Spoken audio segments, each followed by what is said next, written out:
Hello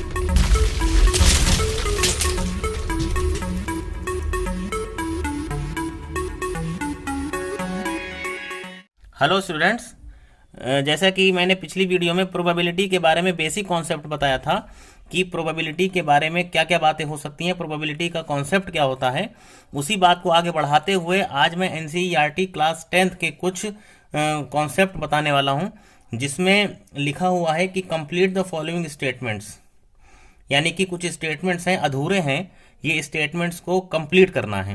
जिसमें से पहला स्टेटमेंट है कि probability of an event E plus probability of the event not E, यानी मान लीजिए कोई इवेंट ई हुआ और उस इवेंट के होने की प्रोबेबिलिटी कुछ हुई, लेकिन दूसरी तरफ अगर हम कहें उसी इवेंट के ना होने की प्रोबेबिलिटी, यानी कि एक सेम इवेंट का होना और सेम इवेंट का ना होना, ये दो बातें हैं। अगर इन दोनों की प्रोबेबिलिटी को निकाल के ऐड किया जाता है तो क्या आएगा? तो आएगा 1 इसलिए आएगा क्योंकि प्रोबेबिलिटी की वैल्यू 0 से ज्यादा और 1 से छोटी होती है। तो यहां पर इवेंट होगा तो कुछ प्रोबेबिलिटी आएगी और इवेंट नहीं होगा, सेम इवेंट नहीं होगा तो कुछ और प्रोबेबिलिटी आएगी। दोनों को मिला के मैक्सिमम प्रोबेबिलिटी बन जाती है, जिसको 1 कहते हैं।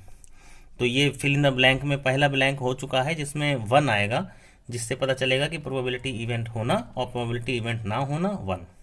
इसी तरीके से दूसरा केस है the probability of an event that can not happen is, वो प्रोबेबिलिटी जो हो नहीं सकती, जो प्रोबेबिलिटी हो नहीं सकती, तो इसका मतलब वो प्रोबेबिलिटी क्या होगी? वो प्रोबेबिलिटी 0 होगी, यानी कि कोई इवेंट नहीं होगा अगर, तो ना होने की प्रोबेबिलिटी 0 होती है। Such as event is called impossible event.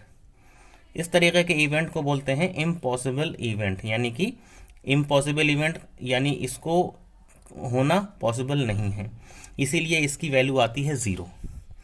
Third problem है the probability of an event that is certain to happen is, वो प्रोबेबिलिटी जो सर्टेन है, मतलब फिक्स है कि होगी ही होगी, तो वो होती है 1 मतलब प्रोबेबिलिटी का होना पक्का पहले से मालूम चल गया कि क्या होने वाला है, क्या प्रोबेबिलिटी होगी, उस ऐसे केस में उसकी प्रोबेबिलिटी को 1 बोलेंगे। मतलब जब कोई इवेंट का पहले से मालूम है कि क्या होने वाला है तो उस केस में प्रोबेबिलिटी 1 होती है। Such as event is called certain event, sure event कह सकते हैं, सर्टेन इवेंट कह सकते हैं, श्योर इवेंट या सर्टेन इवेंट। तो इसका मतलब हुआ कि हमें पहले से मालूम है कि इवेंट में क्या आएगा, तो इसलिए इसको श्योर इवेंट कह देते हैं, ये श्योर है मतलब।